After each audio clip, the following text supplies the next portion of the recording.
Hundreds of thousands of people gathering on the National Mall for today's March for Israel. They are denouncing anti-Semitism across the world, and D.C. is under a heightened level of security. The event set to wrap up just about now, but you can see the throngs of people that remain. Our Stephanie Ramirez live there with the very latest. Hey, Steph.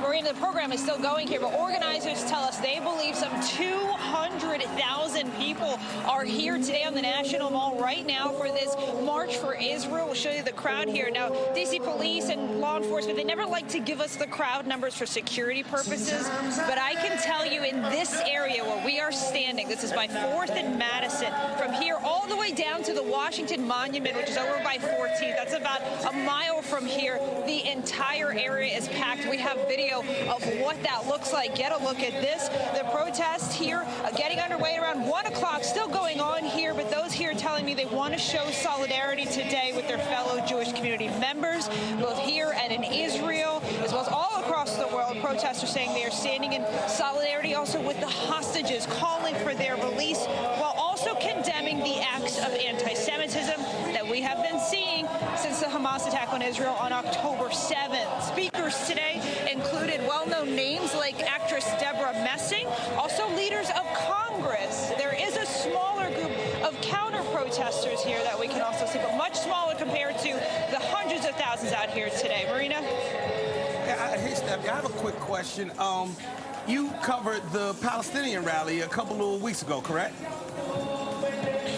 Correct, yes. So I don't want to compare the two, but how would you sum up the differences or the similarities between the two? Well, we've been asking folks about that because that is what has been happening here in the district. That's what we're covering in the news. And I did speak with a rabbi from the Potomac, Maryland area who told me seeing that in the news, hurtful was the word he used, as well as a lot of other people, saying that they're not against protesting to support Palestinian people.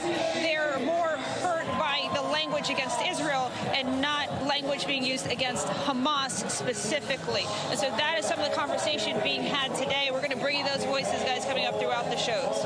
All right, we'll wait and see. And again, two big rallies. The last one was peaceful, and this one also appears to be peaceful. That's the best part, that both of these rallies, who are warring countries, we're just having peace here in Washington, D.C. Well, and that's their First Amendment right. Absolutely. So we'll see as this wraps up. It was supposed to wrap up now at 3, but you can see that there are still thousands of people down at the National Mall, and obviously traffic affected over there. And we will have the very latest for you coming at 4, 5, and 6, and I'm sure there'll still be a lot of people down there at the mall.